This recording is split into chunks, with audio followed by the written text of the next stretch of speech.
Você vai ouvir agora o BTcast MC, uma parceria entre o Bibotalk e a Mundo Cristão.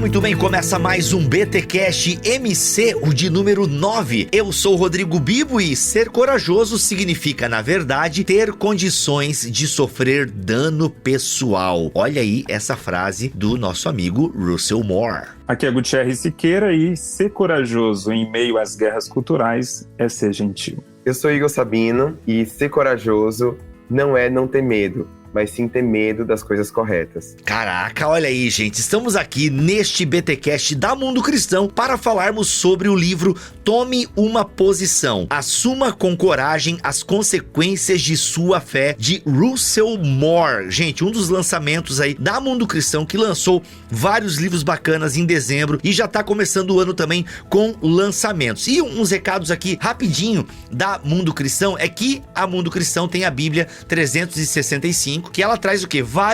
São 3 textos bíblicos, né, por dia, e se você acompanhar todo o planejamento de leitura dessa Bíblia, você vai ler a Bíblia o ano inteiro. E olha só que legal a parceria que a Mundo Cristão fez com o Victor Fontana. Sim, ele que é integrante aqui do Bibotal, que grava BTcast direto com a gente. O Victor Fontana tem feito aí devocionais diários, usando a NVT, a nova versão transformadora, e seguindo aí o plano de leitura, tá bom, gente? Então, se você quiser acompanhar aí as devocionais que o Victor Fontana tem feito. Gente, devocionais de Victor Fontana. Então você vai ter ali espiritualidade e exegese no mesmo lugar. Tem coisa melhor? Acho difícil. Então, ó, o link para o canal do Victor Fontana vai estar na descrição deste BTcast e você pode acompanhar então. E eu vou colocar também o link da Bíblia 365 se você quiser adquirir esse material. Tá bom, gente? Tá aqui na descrição deste BTcast MC 009. Simbora então para esse papo com os meus amigos Gutierrez e Igor Sabino.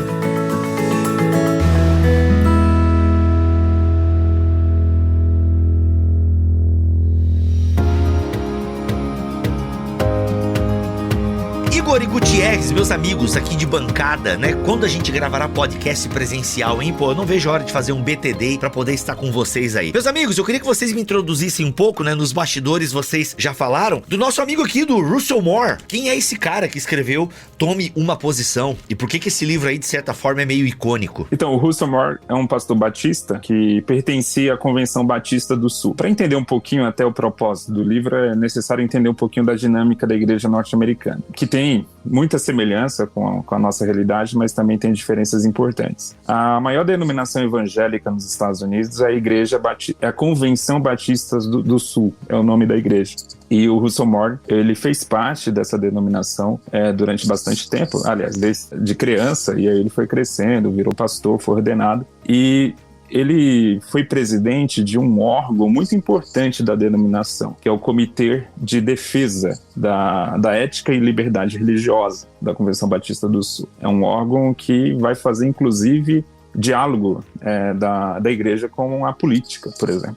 E o Russell Moore, ele, lá em 2016, foi uma das poucas vozes conservadoras que fez uma denúncia ao apoio evangélico em massa ao Donald Trump. Eita! Porque, assim, era um apoio incoerente, né?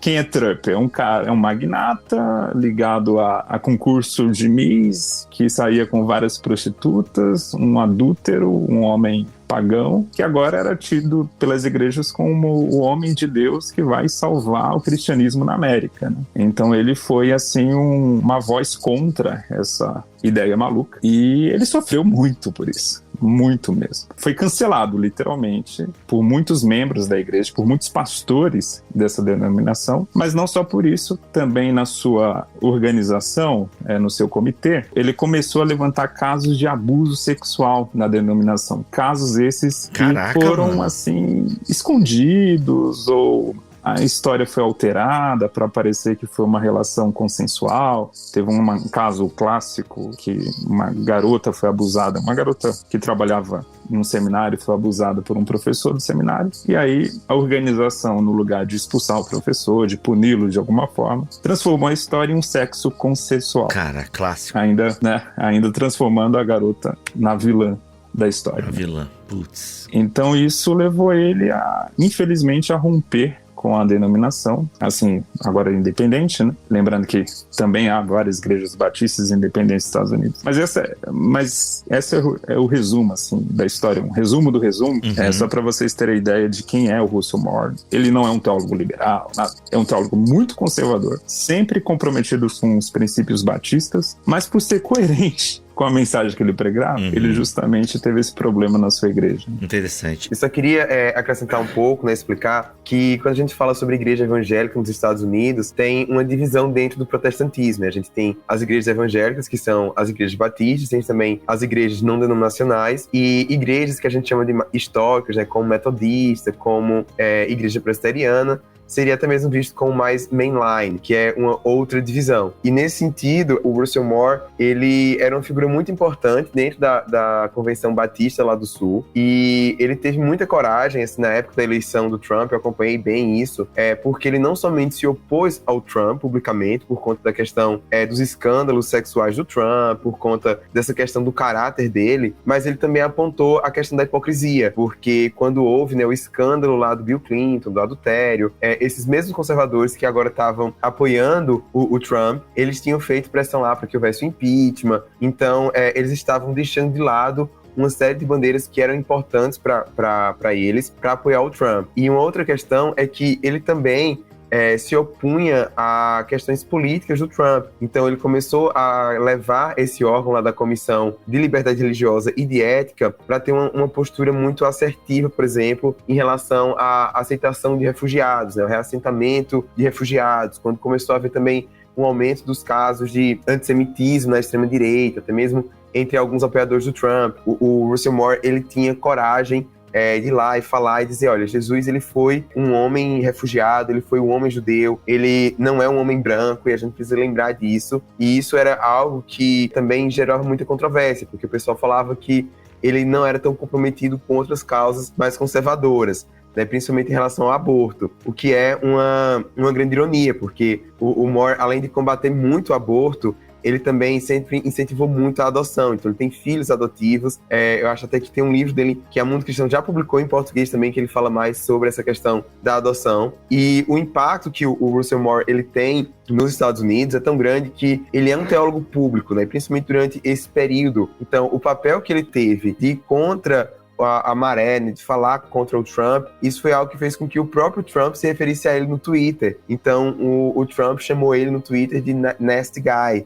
Ou seja, dizer assim, esse cara ele é nojento. E isso foi uma das coisas que fizeram com que ele sofresse também uma série de assédios, de perseguição, né? Os trolls, né? Os robôs, tudo isso que faz parte da polarização. E eu me lembro que eu acompanhava isso na época, falando assim, cara, esse homem ele tem muita coragem. Um dia eu quero ser como ele. E é interessante porque a gente vai ler o livro e a gente vai ver que não foi tão fácil, né? Pra ele se posicionar dessa maneira. E você lê o livro tendo isso, assim, como plano de fundo, entendendo esse contexto, eu acho que vai fazer esse livro muito melhor e assim, as aplicações dele vão se tornar ainda mais profundas, porque a gente vai entender o custo que o autor ele teve que pagar, o que ele viveu para poder produzir essa obra. E aqui, gente, acho que uma nota importante aqui é que a gente não está defendendo um discurso dele, se ele tá certo, se ele tá errado. Não levem para esse lado, por favor, não polarizem, né? Vocês que estão assistindo a live, ou você que tá ouvindo o podcast, a gente não tá dizendo, é isso aí, Russell Moore, tem que falar mesmo do Trump, é isso aí, teólogo AX, tem que falar do Bolsonaro. Por favor, não levem para esse lado, gente. A gente tá aqui trazendo o que aconteceu com ele, e ele tomou uma posição, e o tomar essa posição fez com que ele pagasse também um alto preço, né? Um alto preço, isso é interessante. A gente não tá fazendo aqui juízo de valor sobre se a postura dele é certa ou errada, porque até pra nós não interessa em última análise, né? Não somos batistas, não somos americanos, então, por mais que a gente tenha preferências, né? Mas não é esse o ponto aqui, então não se detenha se você vier comentar esse tipo de coisa, porque não é isso que a gente tá falando, se a gente concorda com a postura dele ou não. O fato é que a postura dele não tem a ver com a sua consciência e a maneira com que ele interpreta a Bíblia diante também da sua própria tradição, tá? Então, e é por isso que é legal quando você lê o livro, você também fazer as adaptações para a sua realidade, para a sua tradição, beleza? Então, só para a gente não se perder nessa questão política que não é o ponto aqui, tá? Dizer se ele tá certo ou errado e temos que fazer igual, beleza? Acho que queria fazer essa nota aí para você não gastar o seu latim com esse ponto. E até sobre isso é um ponto interessante, porque se você for ver o livro, ele não vai falar em momento algum sobre essa parte da vida dele. Ele faz algumas aplicações sobre política, mas ele até deixa claro que as aplicações elas vão variar de acordo com o contexto. Então eu acho importante a gente entender isso, mas para ver o que significa um exemplo do que é ter coragem, né? No sentido de você acreditar, se defender, né? Stand, como ele fala lá no inglês, é se posicionar por aquilo que você acredita, independentemente das consequências. Então ele até fala que algumas causas políticas pelas quais alguns cristãos vão ser chamados para se posicionar vão ser diferentes da que ele advoga. Então, sei lá, pode ser uma pessoa que vai se levantar contra o que tem se falado muito, né, que é o wokeismo, que é essa esquerda aí mais liberal, enfim. Não cabe a gente entrar... o livro não é um livro de teologia política, nem de teologia pública. Eu diria que é um livro muito mais devocional, mas como é um livro que foi criado, que foi fruto da experiência que ele viveu, e ele é bem autobiográfico, dá exemplos da infância dele, da adolescência, então por isso que eu acho interessante a gente ter trazido, né, esse contexto aí, mas é só isso, a gente não tá fazendo juízo de valor em relação a Trump, a Bolsonaro e essas questões políticas. Exato, e como disse aqui a Adriciane na live, legal essa contextualização do autor, muito obrigada. É isso mesmo, é bom a gente contextualizar para você entender um pouco mais. Inclusive, esse livro toma uma posição, ele parte, né, da vida do profeta Elias, e aqui a gente vai, na verdade, a gente analisar um pouco do primeiro e do segundo capítulo. A gente não vai fazer o livro inteiro, né, não é esse o propósito, até para que você tenha vários deleites ao ler o livro inteiro. Então tem muita coisa, basicamente ele fala sobre coragem a partir do profeta Elias. E cara, assim, já no começo eu tenho medo de confundir as coisas aqui, gente, mas eu já acho que é interessante o conceito de coragem que ele traz, que de alguma forma já destoa do conceito de coragem que o mundo traz, e não só o mundo, né? A gente tem visto aí pastores falando de um tipo de masculinidade e de virilidade que até parece destoar do que a gente entende da própria Bíblia. Eu concordo muito com o Russell Moore na aplicação e na leitura que ele faz de coragem, né? O primeiro capítulo é o Coragem e Crise, e aí ele vai trazer justamente aquele momento, né, do profeta Elias, em que ele desafia, né, os profetas de Baal, e logo depois tem aí a Jezabel indo pra cima dele, e ele indo ele faz essa diferença, né, do Monte Carmelo e do outro monte que eu esqueci agora, gente. Agora, se vocês lembrarem, vocês me ajudem, né? O Monte Sinai, Bíblia. Como? Monte Sinai, né? Ele faz o desafio com Monte os profetas Sinai, do Monte Carmelo, e ele vai ficar lá na bed, ele vai curtir uma bed no Monte Sinai. Cara, que interessante, né? Ele curtir a bed no Monte Sinai. Agora ficou até mais claro algumas coisas aqui. Mas, gente, queria que vocês desenvolvessem um pouquinho, então, essa ideia de coragem e a partir desse momento da vida do profeta Elias. Quem quiser, fica à vontade aí. Começa. Gutierrez, quando for falar, só cuidado com o seu microfone, arrastando na sua gola polo de playboy paulistano. Aliás, é paulistano ou paulista? Eu nunca sei direito. Paulistano é da cidade, né? Paulista é do estado. Então isso é paulistano.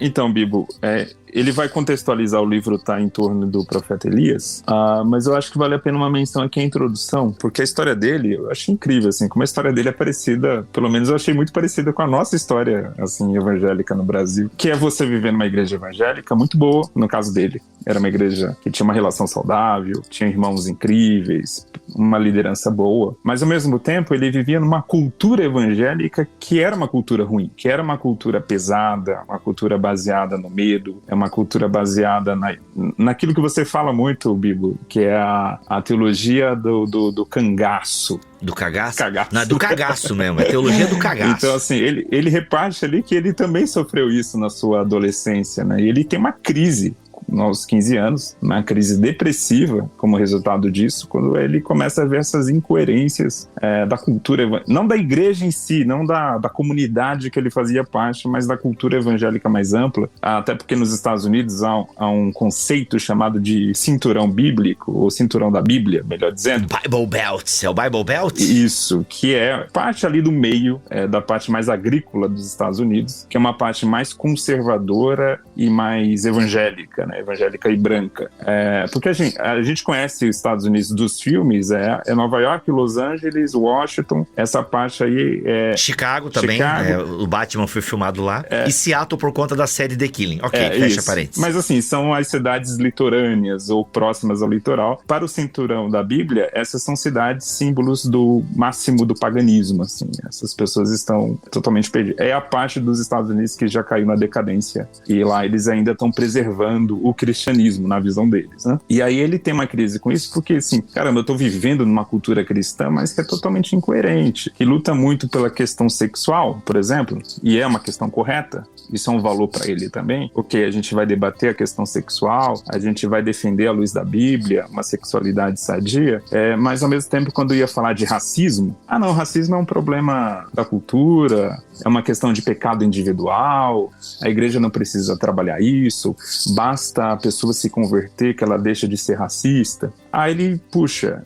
na sexualidade a gente tem que trabalhar discipulado, mas no pecado do racismo basta uma conversão que a mentalidade vai mudar sem nenhum discipulado. Então esse tipo de coisa que bagunçava a cabeça dele e isso levou ele a uma crise. Sim, enquanto o Gutierrez arruma o microfone dele, que ainda continua arrastando na sua camisa, e agora sim, segura, é isso aí, ó. Eu vou segurar então. Segura, Gutierrez, segura com força, porque, mano, tu não tem noção do que é ouvir um podcast e o cara falando aquele... Ai, cara, segura aqui, ó. Faz aqui, ó, pose de intelectual e dá essa... Aí não, né, Gutierrez? Pra quem não entendeu, o Gutierrez enrolou o fone na cara, me xingando mentalmente.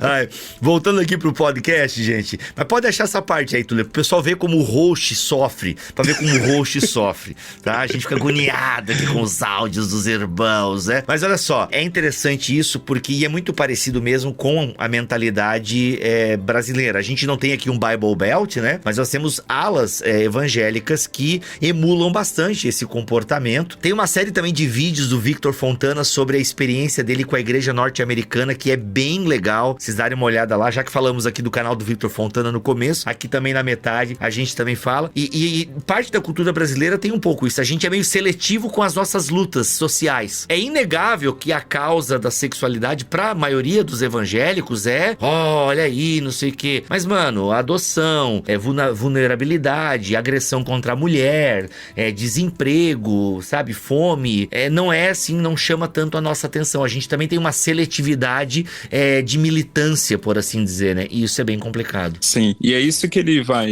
introduzir ele no livro como a crise de fé que ele teve, crise especialmente na adolescência, e ele fala uma frase bem interessante que para muita gente que não faz parte do nosso universo evangélico, Jesus não é visto como a solução, Jesus é visto como um problema. E ele é visto por um problema porque essa é a imagem que a igreja passa. Então eu achei isso extremamente forte, né? E é a partir disso que ele vai desenvolver o conceito de coragem. Olha, coragem não é ser esse cara que não tem medo, aquela imagem do herói de Hollywood, ou aquela imagem que muitas vezes a gente pensa ou passa por meio de mensagens coaches na igreja também. Mas não, coragem é ter a coragem de enfrentar, inclusive, a nossa cultura evangélica, de enfrentar os nossos problemas internos, não só olhar para fora, mas olhar internamente o que a gente tem também de problema. E ele traz um conceito assim que eu achei bem interessante, porque de vez em quando eu ouço isso, Bibo, alguém fala, tem um pastor fulano de tal, que é um cara muito corajoso, ele enfrenta aí fala, né, enfrenta os gays, enfrenta os esquerdistas, enfrenta toda essa corja de gente. Aí você vai ver, mas esse conceito de coragem mesmo que a Bíblia trabalha, aí você vê uma live ou assiste um vídeo do cara, não tem generosidade, não passa nenhum conceito de Cristo mesmo, não passa nenhuma imagem de Cristo, passa uma imagem de ódio, de rancor, que eu quero destruir vocês, né? E ele vai falar, isso não é coragem, isso não é biblicamente falando uma coragem que a gente tem que apresentar a partir de Jesus, né? Esse é o ponto. Então, eu acho que ele começa o livro na introdução dando um exemplo dessa coragem aí que o Gutierrez explicou, e eu acho que ele faz isso por meio da vulnerabilidade. Ele começa a introdução falando que essa decepção que ele teve com a igreja evangélica levou ele não somente a uma depressão, mas até mesmo a pensar em suicídio, né? Que são coisas diferentes. Os pensamentos suicidas da depressão. E uma coisa que ele falou, assim, um parágrafo que me marcou muito, foi que ele falou que a crise de fé que ele teve não foi por conta de pensar sobre a veracidade de Jesus, ou a veracidade dos evangelhos, ou nada disso, mas era o desespero que ele tinha de pensar assim, e se as pessoas estiverem certas, que Jesus, ele não é capaz de nos salvar por conta dos escândalos que eu tenho visto ao meu redor, então eu vou ser um órfão cósmico. Isso foi uma coisa que me chamou muita atenção, né? Tipo, como que a vida, ele tinha um bom relacionamento com Jesus, ele tinha certeza da salvação, da fé dele, mas não era uma questão, um argumento intelectual que fazia com que ele questionasse a fé dele, mas sim era o que o pessoal, numa linguagem evangélica, fala, era a ortopraxia. E eu me identifiquei muito particularmente com isso que ele fala, porque sempre que eu vou falar em alguma igreja, em alguns lugares, e as pessoas veem que, você faz doutorado em ciência política, Universidade Federal, você deve ser muito corajoso, você deve sofrer muita perseguição dos esquerdistas, essa coisa aí que o Guterres até mencionou. E, por incrível que pareça, não. Eu pesquiso sobre religião e política internacional, e eu pesquiso sobre o impacto que a religião tem em eventos políticos, e principalmente o cristianismo. É claro que eu tenho exemplos maravilhosos de como que os cristãos, eles foram uma força pacificadora, como que os cristãos, eles lutaram contra o fim da escravidão e de várias guerras e foram responsáveis por fins de genocídio, coisa do tipo. Mas o que mais começou a gerar crise de fé em mim não foi ter que ler Foucault, não foi ter que ler Judith Butler, não foi ter que ler a chamada ideologia de gênero, ler esses teóricos, mas foi quando eu comecei a usar os métodos científicos e começar a fazer pesquisa e ler dados e ver que muitas vezes os evangélicos, a postura evangélica diante de certas questões que para mim são tão caras e importantes à luz do evangelho, era também diferente daquilo que Jesus fala. E eu sempre tive uma boa experiência na minha igreja local, como o Moore fala, mas quando eu comecei a ver assim, caramba, e se esses estereótipos que o mundo tem sobre os evangélicos e que às vezes eu luto tanto, digo que isso não é verdade. E será que isso é verdade mesmo? Será que o mundo tem certa razão em algumas críticas que faz à igreja? E isso foi uma coisa que me gerou uma crise de fé muito grande. Eu não tinha em momento algum questionamento sobre a veracidade das escrituras, sobre a pessoa de Cristo. Eu me lembro que no momento de maior desespero, às vezes que eu tinha de maior crise, eu sempre lembrava de Pedro, né? Pra onde é que eu posso, pra onde eu irei, só tu tens palavras de vida eterna. E eu acho que o Moore, ele fala que a coragem dele foi exatamente essa. Foi parar pra entender que não importa o que aconteça ao mundo ao redor, não importa o quanto que a igreja ela se distancie do evangelho e dê um mau testemunho, as palavras de Jesus sempre vão permanecer verdadeiras. E é reconhecer isso o que dá coragem, que dá força pra ele se manter de pé. Assim, eu achei isso muito, muito importante. E aí, fazendo a aplicação que ele tem aqui de Elias, né? Que ele vai usar a vida de Elias em vários momentos da vida de Elias para falar então sobre coragem e crise, coragem e ansiedade. Tem vários temas aí, coragem e vulnerabilidade. Aliás, esse é um tema bem presente ao longo do livro também. Eu acho bacana que ele traz o exemplo do próprio João Batista, né? Quando Jesus diz que que não houve profeta maior do que João Batista. É quando João Batista tá lá pregando raça de víboras? Não, é quando João Batista tá em dúvida, está na fragilidade. Isso é muito legal, esse conceito, né? Daí ele vai trazer também para a vida de Elias, né? E a gente gosta de enfatizar o Elias diante dos profetas de Baal, né? Lá fazendo o desafio, vencendo o desafio. Mas não, cara, ele vai ter o encontro com Deus na vulnerabilidade dele lá no Monte Sinai. Ele até diz o seguinte aqui, ó. No que se refere à coragem, o Monte Carmelo não é o ponto crucial da história. Ou seja, né? Onde ele teve o embate com os profetas de Baal. Mas sim, um prelúdio para algo mais. Logo depois deste momento de triunfo, Jezabel, a esposa assassina de Acabe, fez o voto de acabar com a vida de Elias até o dia seguinte. Então a Bíblia diz o seguinte acerca do profeta: Elias teve medo e fugiu para salvar a sua vida. E a partir de então a história é só ladeira abaixo. Ele diz o seguinte: a partir de então a história é só ladeira abaixo, uma vez que Elias percorre o deserto para fugir da ameaça. Cara, isso é muito icônico, né? O cara desafia os profetas de Baal, Deus vai ali, vem com fogo, lambe a água, consome tudo, e aí o cara recebe uma ameaça e fica com medo, né? Não, quando ele fala de João Batista e faz esse paralelo é maravilhoso também, porque é justamente isso. João Batista também viu Jesus, disse, eis o Cordeiro de Deus que tira o pecado do mundo, batiza Jesus, ouve a própria voz de Deus falando, eis o meu filho amado em quem me comprazo, e aí ele é preso, tá ali para ser morto e entra em crise. Puxa, será que é mesmo esse Jesus? Será que é esse Messias mesmo que a gente deveria esperar? Exato. E aí o Moore, ele lembra, né? Jesus, quando responde os discípulos de João Batista, não vai responder de maneira ignorante. Não vai ficar chateado com a pergunta. Ele vai mostrar, sim, sou eu mesmo. Ele confirma. Isso é que é incrível em Jesus também, porque na nossa vaidade humana, se a gente faz muitas coisas grandes e poderosas e alguém depois vai colocar isso em dúvida, aí a gente, quem é você? Acorda, você não viu os milagres que eu fiz, você não viu o trabalho que eu fiz, e agora você tá aí em crise, em dúvida? Jesus não fez isso com João Batista, nem Deus fez isso com Elias. E não fez nem com Tomé também, que a gente adora, né, malhar o Tomé. Justamente. Não, Tomé, não, deixa eu ver, tudo bem, pega aí, ó, pode ver. Deus não tem mesmo nenhum tipo de medo, é claro, e nenhum tipo de medo de pessoas com dúvidas, com questões, com inquietações. A gente também pode lembrar de Jó. Eu acho o livro de Jó um exemplo clássico disso também, porque Jó tá cheio de perguntas e Deus não despreza isso. Deus tem aquele papo final com Jó. O fato é que Deus não responde nenhuma pergunta. Isso é verdade. Ele vem com mais perguntas, né? Ele não responde bem, vem jogando mais questões e faz questões a Jó. Mas é incrível como Deus realmente não despreza essa dúvida, essa inquietação, essas dúvidas existenciais às vezes que a gente tem, crises de fé. Eu acho maravilhoso também, uma lembrança que me veio agora, é aquele pai que chega para Jesus e Jesus pergunta: você tem fé? Você crê no milagre? E o pai fala: olha, eu creio, mas me ajuda na minha falta de fé. Excelente. Isso é incrível, né? E Jesus vai lá e ajuda. Legal. Antes que o Sabino dê a contribuição dele, eu acho legal essa parte na página 28, né? Mas o que Elias enfrentou no deserto era muito mais do que apenas burnout, né? Como alguns falam, ele teve depressão, ele teve um burnout e tal. Para mim, parece consistir em algo mais abrangente. Ele fala em colapso.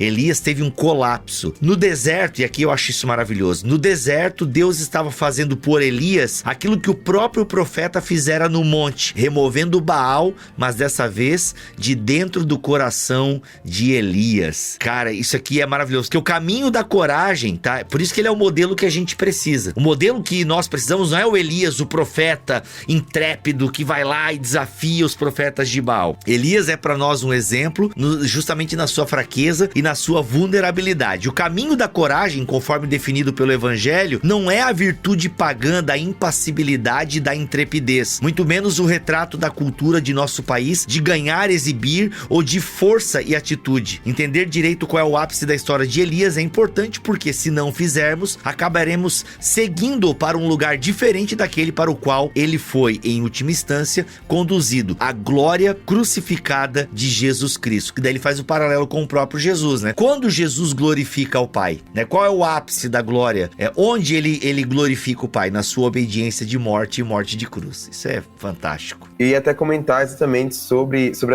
esse trecho, que eu acho interessante como que às vezes a gente tem essa visão de que Elias ele estava com depressão e às vezes a vida de Elias é usada até como um exemplo, né, para encorajar os cristãos a lidar com sentimentos de solidão e com desânimo, desencorajamento. E ele quer mostrar que é algo muito mais profundo, de que sim, às vezes vai haver momento em que a gente vai querer desistir, a gente vai querer abandonar o chamado de Deus para nossa vida, independentemente de qual seja ele, independentemente daquilo que Deus nos chamou para fazer. E Deus ele permite esses momentos de dúvida exatamente para nos podar, para arrancar alguns ídolos do nosso coração, porque no final das contas, Deus ele está muito mais preocupado não com aquilo que a gente vai fazer em nome dele, que a gente vai fazer para o reino dele, mas a vontade suprema dele é nos tornar semelhantes a Jesus. E é como você falou, né? Como foi que Jesus ele venceu? Foi por meio da morte de cruz. E eu acho que até nesse capítulo que ele vai dizer que, de acordo com o Apocalipse, os mártires, eles vão vencer não por meio da espada lá do Pedro ao cortar a orelha do soldado romano, mas sim por meio do sangue do cordeiro, por meio do testemunho, ou seja, por meio do martírio. E um outro ponto também que eu acho interessante dessa questão de Elias ter ido para o deserto e desse questionamento com Deus, é que isso é um ponto muito comum na tradição hebraica. A gente vê muito isso nos profetas, né? Os profetas, não só Elias, mas a gente também vai ver depois o próprio Jeremias, que eles lamentavam diante de Deus, né? Eles não reclamam. Há uma diferença, eu acho que precisa ficar claro, entre a murmuração, né, que é você reclamar da vida, você a partir de uma questão da ingratidão, como o povo de Israel fez no deserto. Eles eram ingratos contra Deus, né? Eles não tinham fé que Deus iria prover para eles, mesmo depois de todos os milagres que Deus fez. Mas existe também um outro tipo de reclamação, que é dos profetas com Deus, assim, Deus, por que eu estou vivendo isso? Por que o Senhor permite isso? É uma coisa assim, realmente, de lutar com Deus, de questionar Deus, não por desconhecer a soberania de Deus, mas realmente para ter as respostas. Eu noto que, às vezes, em alguns contextos, principalmente assim, mais fundamentalista, né, para usar a palavra da moda, tem essa coisa de que o cristão, ele não pode duvidar, de que ele não pode fazer questionamento. E eu acho que existem momentos, sim, que Deus nos leva a gente para esse lugar do deserto, em que a gente vai, até mesmo os questionamentos que a gente faz em relação a Deus, eles expõem algumas coisas do nosso coração, alguns ídolos que precisam ser mudados, que precisam ser destruídos, algumas questões que Deus ele precisa tratar. Então, é por isso, né, que eu achei muito legal essa citação do Moore, quando ele fala que Deus ele levou Elias ali para o Sinai, para aquele lugar que é tão significativo na história do povo de Israel, que é para onde o povo foi quando eles saíram do deserto, né, saíram do Egito, para que Deus ele destruísse, né, Baal no coração de Elias. E é interessante porque depois a gente vai ver que Paulo ele vai fazer uma peregrinação semelhante, né? Depois que ele tem o encontro com Jesus ali no caminho de Damasco, na ida para a Síria,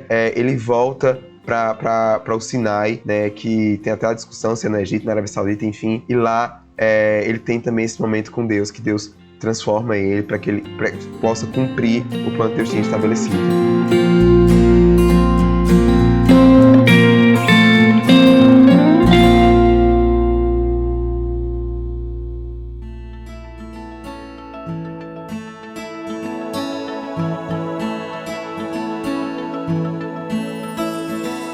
O Russell Moore vai falar também sobre a importância da gente entender o medo. Boa. Não só a coragem, mas também entender o medo. A gente não pode simplesmente desprezar todo tipo de medo. Ele vai reconhecer, e é verdade, que boa parte dos medos que a gente tem são medos irracionais, são medos que depois, com o tempo, a gente vê que não era tão sério assim, mas também é importante reconhecer o medo como um mecanismo de fuga, e que muitas vezes a fuga é necessária. Isso é o exemplo clássico se eu estiver numa floresta e de repente ver ali um leão, e aí, ou uma onça, aqui no contexto do Brasil, eu vou ter que correr bastante.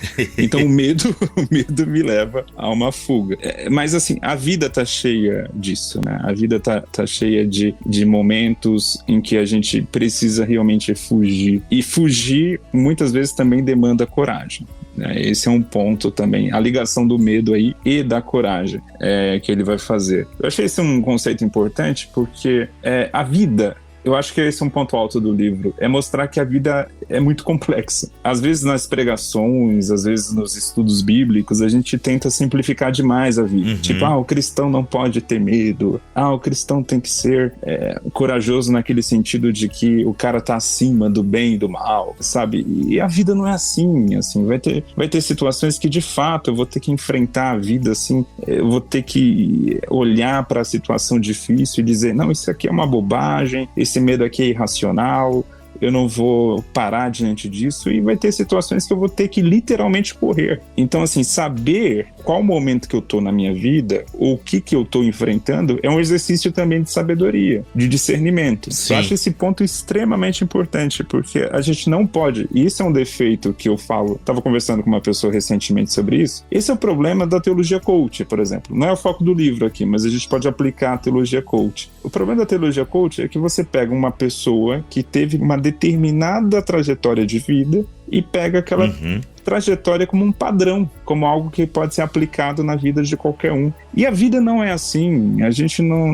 Eu não posso passar... A minha vida tem várias questões e vários detalhes que a sua vida e a vida do Igor não tiveram. Então, assim, a forma como eu desempenhei a minha vida vai ser diferente da sua, e eu não posso medir o meu sucesso pelo seu, ou coisas nesse sentido, ou mesmo o meu medo pelo seu, porque tem aquilo também, uma mania chata que a gente tem. Alguém vem dizer pra gente, eu tô muito preocupado com isso, eu tô sentindo uma dor em relação a tal coisa, e a gente diz, isso é nada, eu já passei por coisa pior. É disputa de tragédia, né, mano? Quem sofreu mais, né? Isso é muito desagradável, sabe? Extremamente desagradável. Não é porque você passou por uma situação que, do ponto de vista teórico, é pior, que a dor daquela pessoa naquele momento seja menor do que a sua. Talvez seja até maior. Esse é o ponto, né? Então a gente tem que ter essa sensibilidade. Acho que agora o áudio ficou... Não, tá ótimo, ficou maravilhoso esse áudio. Até voltando pra essa questão do medo, o Russell Moore, ele vai dizer o seguinte: a fuga temerosa de Elias para o deserto foi justificável e racional. Ele diz: Jezabel de fato tinha tanto motivo quanto recursos para matá-lo. Então percebam, na disputa teológica com Baal, ele estava lá, ele estava tranquilo. De repente, né, e é o mesmo Deus que está atuando com Elias, mas Deus tinha algo para fazer também na vida do próprio Elias, como nós falamos anteriormente. E aí ele fala aqui, né, dos recursos que ela tinha, e olha só que interessante, que vai bem ao encontro do que o Gutierrez falou. Eu nunca sei usar se é ao encontro ou de encontro.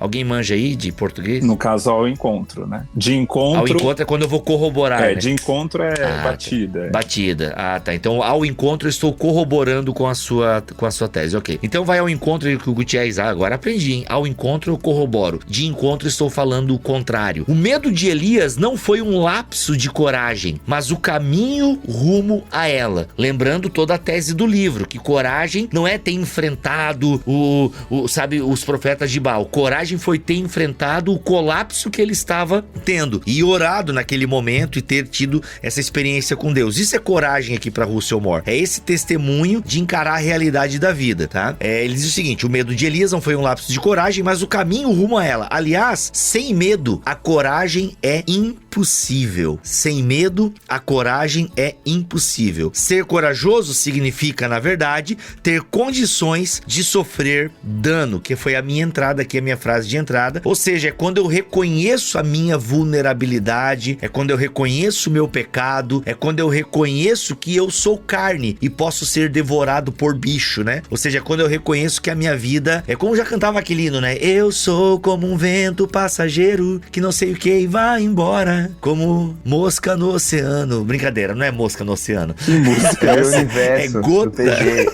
É gota no oceano. É do PG, Sejas meu universo. Eu não lembro, gente. Eu cantava isso quando eu tinha 19 anos, tá? Mas essa música é legal. É que tá refletindo aí a teologia de Tiago, né? E de Eclesiastes. Essa ideia de que a gente... nós somos vulneráveis, né? Então, assim, não negar essa vulnerabilidade, reconhecer esse nosso medo. E esse medo nos leva a ter a coragem bíblica, né? Inclusive para enfrentar os nossos medos e enfrentar também os nossos pecados e os pecados da sociedade ao nosso redor. E uma coisa ainda sobre isso, Bibo, que eu acho interessante ele falar, é que muitas vezes os cristãos, quando eles estão lidando com situações de medo, eles ficam tentando sempre aplicar aqueles versos bíblicos em que diz, não temas, né? E eu lembrei que tem sempre aquela coisa, né, que os cristãos dizem que a expressão não temas aparece na Bíblia 366 vezes, né? Uma para cada dia do ano e ainda sobra pro ano bissexto. E às vezes é como se isso fosse meio que os cristãos às vezes tratam essa questão do medo, de não ter medo, como se fosse uma palavrinha mágica. Tipo assim, eu tô tendo medo, então eu vou ler a Bíblia dizendo pra não ter medo, ou então repetir o versículo lá, o verdadeiro amor lança todo o medo fora e pronto. E o medo é tratado sempre como algo irracional. E é interessante a gente reconhecer que não, que existem alguns motivos, algumas situações que a gente vai ter medo, em que o medo ele é justificável. Então, se eu vou, por exemplo, pregar o evangelho em um país em que fazer proselitismo religioso é errado, eu posso ter um medo de ser preso, né? Se eu tô naquele momento correndo com medo de, vou evangelizar aqui, eu posso ser preso. Há uma razão para você ter esse medo, né? Eu acho que às vezes a gente lê a Bíblia e tem a ideia de que há super-homens, né? Super-heróis. A gente vai então... foi pra eu pregar nesse país, não vou ter medo. E isso gera pessoas que acabam se frustrando com a própria fé, com o próprio evangelho, porque não conseguem viver isso na prática. Então eu acho que essa noção que ele traz, essa definição do que é coragem, é muito importante, porque isso nos humaniza. Então assim, eu tô indo pregar naquele país, eu tô com medo, porque eu posso ser preso, eu posso morrer, mas ainda assim eu vou. Então isso é que é coragem. Não é minimizar o medo, não é ignorar as situações, mas é realmente abraçar. né? Eu vou trazer, usando até um termo que o pessoal gosta aí do coach e tal, do Nassim Taleb, que é aquela coisa do skin the game, que é você colocar a sua pele no jogo e que você só vai fazer um investimento quando você estiver disposto a pagar o preço, né, daquela consequência. Então eu acho que é importante a gente ter essa noção. Sim. E um parênteses aqui também, gente, é que quando a gente tá falando aqui de coach, teologia coach, não estamos falando contra a profissão de coach, respeitada, tá? Ótimos coaches no Brasil, enfim, no mundo. Não somos contra coach, somos contra teólogos coach, entendeu? O Gutierrez mas daí ele tá falando só por ele. Eu não, eu acho que tem coaches muito bons e tal, devem existir, tá? Brincadeira, sacanagem. Não, eu não sou contra a profissão de coach, eu acho que tem existem pessoas que realmente nos ajudam no desenvolvimento humano e tal, e tem pessoas muito perdidas desse mundo, que às vezes alguém que sabe um caminhozinho já ajuda e tal. Então, gente, agora, teólogo coach aí não dá, gente, aí não dá, aí é uma mistureba que não cola com a escritura. Geralmente esses caras são péssimos hermeneutas, com aplicações sofríveis, e aí não dá. Aí, teólogo coach, realmente eu não tenho paciência e não levo a sério, beleza, galera? Então, só pra deixar, se você é coach, está nos assistindo ou nos ouvindo, não fique chateado, é contra os teólogos coach. Agora, se você é coach, é crente e fica usando Jesus aí à torta e direita, tirando versículo do contexto, aí não dá, aí é complicado. Fecha parênteses aqui, Inútil. Ainda sobre medo, ele traz uma reflexão importante que nem sempre fugir é sinônimo de covardia. Jesus, ele fugiu muito, ele vai dar vários exemplos, é fato. Jesus fugiu de muitos embates, de muitos debates. O pessoal chega lá com uma mulher adúltera, tá aqui, a gente tem que apedrejar, porque é o que a lei de Moisés diz, né? E Jesus vai lá e aquele que não tem pecado atire a primeira pedra, né? Então, assim, Jesus, ele foge dessas situações, assim. Aí eu vou usar uma frase que pode ser usada pelos coaches também, mas eu acho que é uma frase bem correta, que a sabedoria de um general numa guerra não é entrar em todas as batalhas, mas é saber escolher que batalha eu vou entrar. Eu acho que falta muito isso ao meio evangélico hoje. Puxa, a gente tem que abraçar todas as batalhas da guerra cultural, aquela coisa, né? A gente tem que abraçar o próprio conceito de guerra cultural. E aí a gente se perde nisso, porque, de fato, tem algumas lutas que a gente deve travar, mas tem outras que que seria muito mais sábio a gente meio que ignorar e fugir de determinadas questões, né? Aí tem um ponto, mas peraí, Gutierrez, aí tem um ponto. Eu acho que essa é a beleza, e eu falei muito isso nós falamos no BTcast Plus, onde nós analisamos o Igreja Centrada, e eu acho que, assim, realmente, a Igreja de Jesus, pensando agora no corpo universal de Jesus, ela tem uma tarefa hercúlea, gigante, de multitarefas e muitos lados. E por isso eu acho a beleza do corpo de Cristo, porque, de fato, nós não podemos lutar todas as lutas, né? Nós aqui, por exemplo, o Igor Sabino, ele tem uma luta muito clara, que é a questão dos refugiados, política internacional. Quem acompanha o Igor, né, tipo, isso, é o tema que ele mais gosta de falar e é o tema que tá pulsando, né? O Gutierrez tá atrelado muito à questão do Espírito Santo, ainda que o teu assunto principal seja hermenêutica, né? Mas quem te acompanha, assim, quem te acompanha por alto, vê que, o Gutierrez é o cara da teologia pentecostal e tal. E assim vai, nós temos irmãos que estão numa área mais política, outros irmãos numa área mais social, outros, eu acho legal a igreja ter essa consciência. Sim. Não dá pra todos os cristãos quererem, opinar e militar em todas as áreas. Aí eu acho que dá ruim, eu acho que isso é complicado, porque é difícil você dominar, né, todas as áreas, enfim. Eu vou dar um exemplo bem recente. Por exemplo, o Igor Sabino, recentemente, ele fez uma denúncia contra um influencer cristão que fez uma comparação infeliz com o Holocausto. Ele comparou o programa um programa da Globo. Nossa, assistir esse programa da Globo é um holocausto e tal. Não transformem, sei lá, a minha televisão em Auschwitz e tal. Cara, o Igor fez todo um arrazoado em cima disso. E aí o detalhe, eu já fiz essa colocação, né? E aí eu percebo, e até me deu um pouco de pena do cara que o Igor tava malhando, né? Eu não sinto tanta pena, porque se fosse eu sendo corrigido, eu apagaria o meu post e ainda pediria perdão. Gente, eu realmente fiz isso, eu não sabia que era algo tão ofensivo e tal. E é legal, e a gente vai aprendendo. Por quê? Porque o Igor, ele tá nesse universo e ele milita por essa causa. Então, eu acho bacana a gente... Então, assim, a igreja tem que estar inserida em tudo quanto é canto. Não quer dizer necessariamente que você cristão, você que está ouvindo esse podcast, precisa estar. Mas é importante a igreja fomentar pessoas, né? Pessoas para estar nas mais variadas áreas da sociedade. Não para dominar, né? Não estou aqui com teorias de montes e por aí vai. Não para dominar, mas para nós termos uma influência e uma certa relevância ali nesse lugar, né? Tomar uma posição nesses lugares. Até esclarecendo também esse ponto, Bibo, o que eu quero dizer com isso? É que às vezes a igreja abraça pautas que não tem nada a ver com o evangelho. Como assim? Então esse é o ponto, por exemplo. Há vários exemplos, especialmente nos Estados Unidos. O cara vai defender determinada visão econômica, que é a minha praia, assim. Há várias teorias econômicas, você vai defender uma escola econômica e vai dizer: essa é a visão cristã sobre a economia. Não, isso é ridículo. Cara, sim. É a sua visão, não é a visão cristã sobre a economia. Então esse ponto, e tem bastante. Por exemplo, nos Estados Unidos tem um grande debate sobre tributar ou não as armas, que arma é um problema sério lá e tal. E aí tem muito cristão que é contra tributar armas, porque ele acha que tem que ter um mecanismo de autodefesa. Ele vai dizer: essa é a posição cristã sobre a política de armas. Então esse tipo de coisa que é ridículo demais, entendeu? Isso. Na verdade, a gente pode falar, por exemplo, do cristão de esquerda, né? Isso é muito claro aqui no Brasil também. Aliás, eu tô com uma camiseta aqui maravilhosa, né? Eu sei que ele é autor de outra editora, Mundo Cristão, mas deixa eu mostrar minha camiseta do Tim Keller aqui. Olha, ó, minha camiseta do Tim Keller. E o pessoal, tem gente que não lê Tim Keller porque ele é de esquerda, né? Dizem que ele é de esquerda e tal. Então, assim, gente, e aí, pra muitos, ser de esquerda não condiz com ser cristão. Na moral, se você acha que o Tim Keller não é cristão, me bloqueia das suas redes sociais, por favor. Não ouça os meus podcasts, sai da minha vida. É brincadeira. Não é brincadeira, sai mesmo. Porque gente assim, na verdade, é muito triste você atrelar um posicionamento político ao evangelho, seja ele de direita ou seja ele de esquerda. Aliás, hoje tava rolando no Twitter uma conversa, hoje, né, durante a gravação desse podcast, uma discussão sobre causas, né, LGBTQ+, enfim, e o pessoal atribui muito essas causas à esquerda, né, e aí o pessoal fazendo reportagens e matérias de pessoas da direita financiando essa parada e tal, né? Então assim, gente, a coisa é um pouco mais cinza do que a gente imagina, e você ficar atribuindo, né, ser cristão é ser isso e aquilo. Isso é muito problemático, extremamente, e de fato isso aí eu concordo contigo, Gutiérrez, é o tipo de pauta que nos mancha,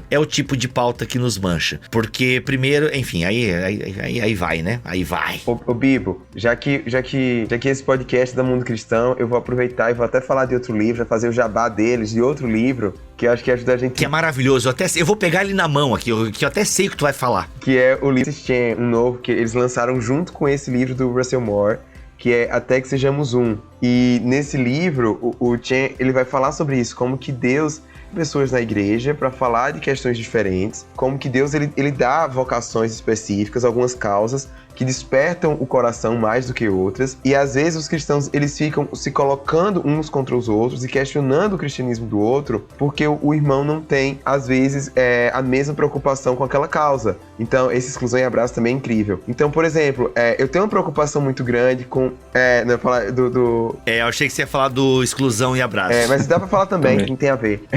Mas esse do Chen eu achei interessante, porque ele fala que, por exemplo, existem alguns cristãos que têm causas que queimam mais, né? Você me mencionou, pra mim a questão do antissemitismo, dos refugiados, são pautas muito importantes. Mas eu não posso requerer, por exemplo, que um cristão comum tenha o mesmo nível de informação e tenha o mesmo nível de paixão que eu pra lutar sobre isso, contra isso. Do mesmo jeito que eu não tenho o mesmo nível de paixão e de conhecimento em relação ao aborto. E o que eu noto, às vezes, é que os cristãos, principalmente mais conservadores, e a esquerda também faz isso, né, os mais de esquerda, eles elegem algumas pautas que eles dizem que são essenciais, e se você não tem aquele mesmo nível de paixão por aquilo, seu cristianismo é questionado. Então, se eu falo, por exemplo, muito sobre Israel, mas não falo tanto sobre o aborto, para alguns cristãos, eu vou estar tô me desviando, né?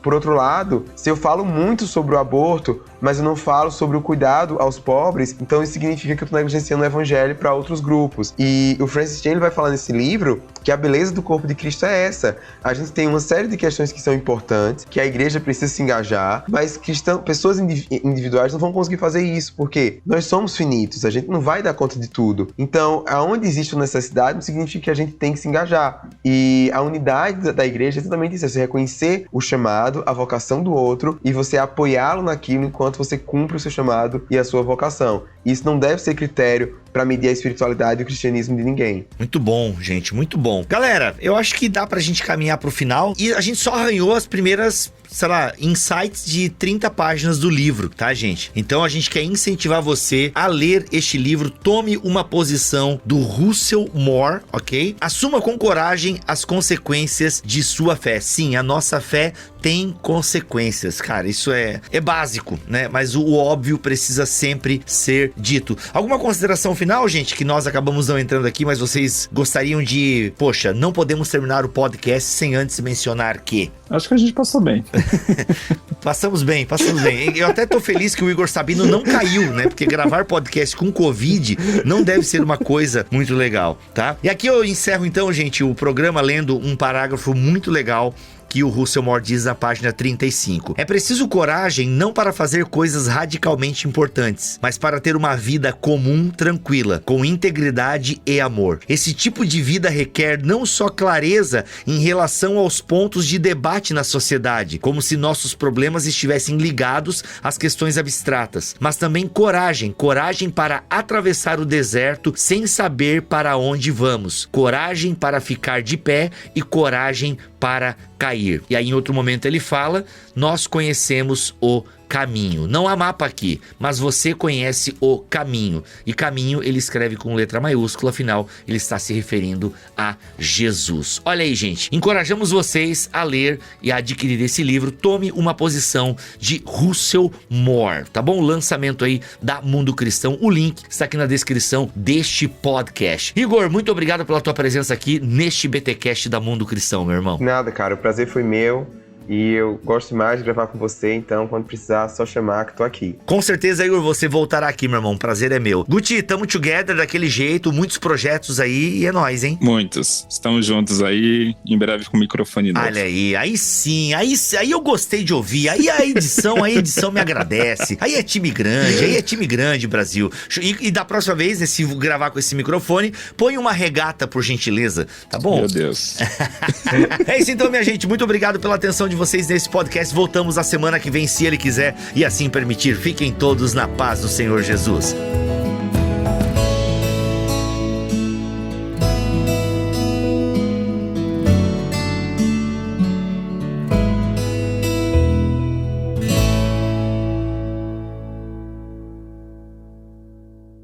Este podcast foi editado por Tuller Bibotalk Produções.